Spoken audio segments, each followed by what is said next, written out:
intaas jawaabteedu fulinteedu idinka la idinka rabaa laakiin hal mid ayaa idinka hortaagan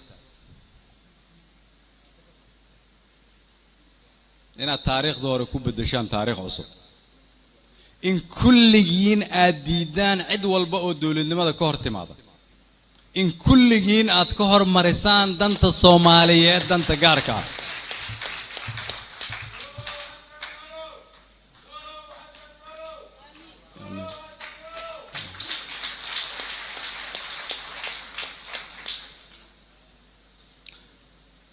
ugu dambeyntii waxaan leeyahay shaqada hadda aan bilownay waa shaqo bilow ah waa ogahay in haddii xal Soomaaliya uu imaanayo 27 sano inay waqti dheer tahay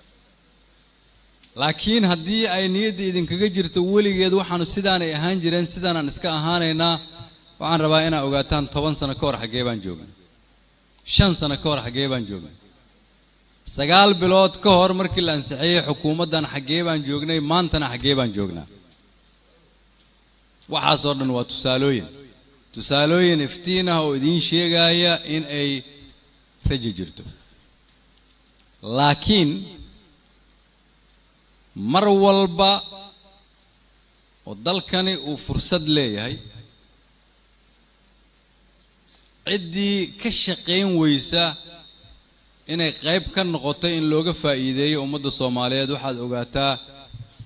inaad noqonaysid adiga laftaadu qof dambi ku leh lagulana xisaabtami doono mustaqbalka yacni ilaahay kulligan wuxuuna weydiinayaa fursadaas ummadda Soomaaliyeed ma uga faa'iideysan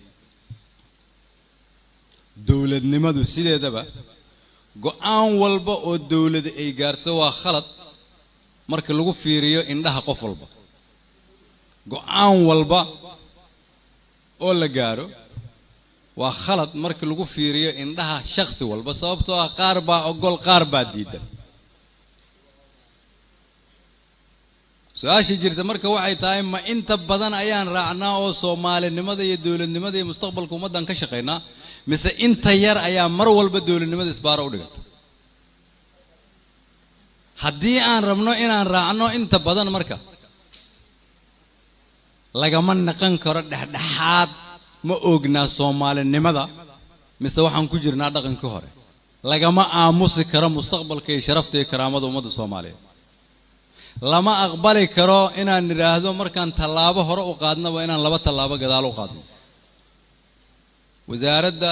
maaliyadda iyo dadka halkan isugu keentay oo ka kala socda dhammaan hay'adaha kala duwan oo ay ku jiraan ganacsatada waxaan idin leeyahay intiina halkan isku timid waa inaad ka shaqaysaan inaan dhisno tiirka udubdhaxaadka u ah mustaqbalka dawladnimada taasuna waxay tahay kobcinta dhaqaalaha ummadda Soomaaliyeed waa mahadsantiin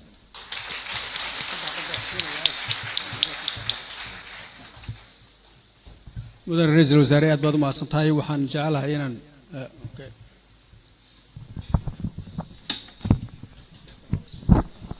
waayahay ra'iisul wasaaraha wuxuu bixin doonaa abaalmarino isaga iyo wasiirka maaliyadda waxaan ka codsanayaa wasiir dowlaha maaliyadda iyo wasiirada kalena inay la bixiyaan abaalmarinada halkan ay soo istaagaan waxaan shaki ku jirno xaqiiqa shaqada wasaaradda maaliyadda ay qabatay oo aan maanta bandhigeeda u joogno in qof kaliya uusan qaban ay tahay shaqo wasaaradda oo dhan ay wada qabatay si marka looga faa'iideysto in inta ay yimaadaan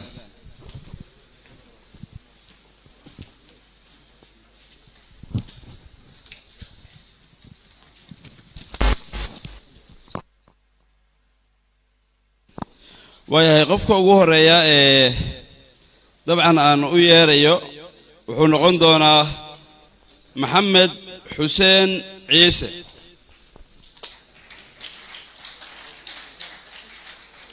dabcan waxa uu ku mutaystay oo holwanaag laakiin waxqabadkii muddadii sanadka hadda sanad ma dhihi karno waa in ka yar sanad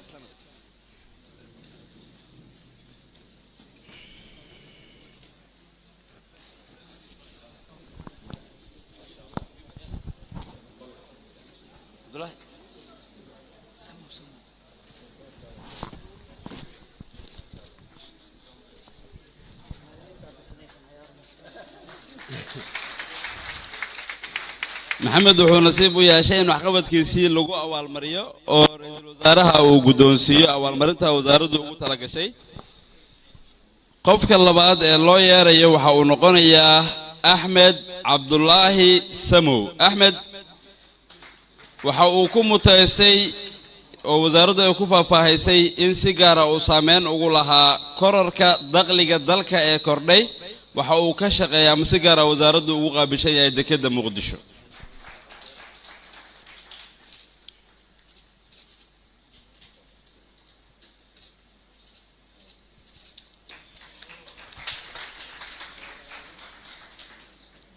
axmed nasiibka kaabat qofka kale saddexaad aan u yeeray wuxuu noqonayaa axmed cabdi aadan laakiin magaciisa naanastiisa ka dheeraan u malaynayo oo dadku aad ay u garanayaan waa iraad marka iraad sheegay waa la saacbiyey iraad waxaan ku xasuustaa aniga soo miisaaniyadda baarlamaanka inta wasiirka u soo raaca faahfaahiya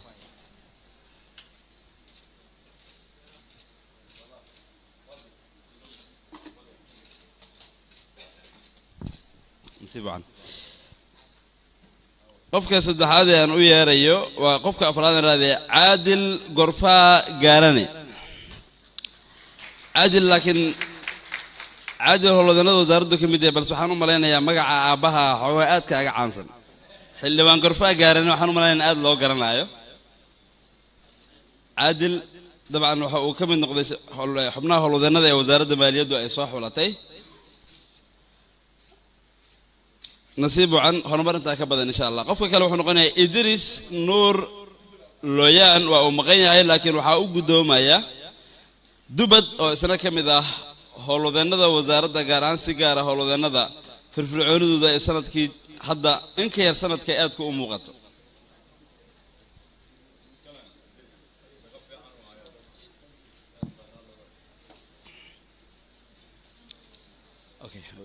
hal qof aa haray laakiin hadda inay sheegteen waxaa haray qofka ugu dambeeya oo jacfar maxamed axmed jacfar uu maqan yahay cabdullahi aduu laftirkaa u qaad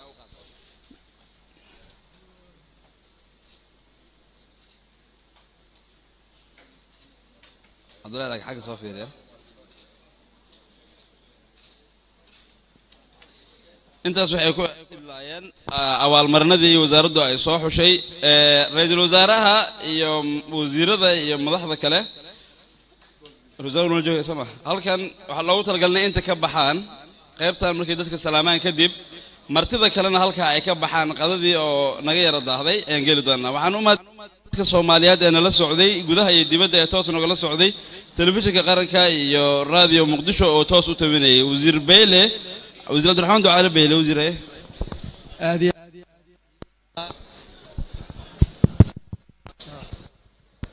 shaqaalaha waaya aan wada qadayna marka dadkana daawanaya iyaguna aad u mahadsanyihiin intana dhageysanaysa iyo howlwadeennada telefishinka ee kaamirooyinka maanta oo dhan noo hayay iyo farsamayaqaanada iyo inta kale ee meesha la joogtay si gaar ah saaxiibkay Cabdullaahi Suldaan oo wasaaradda maaliyadda ka mid ah laakiin si gaar ah ay la shaqeynayay salaamullaahi calaykum dhamaantiin waan idin mahad celinaya insha Allah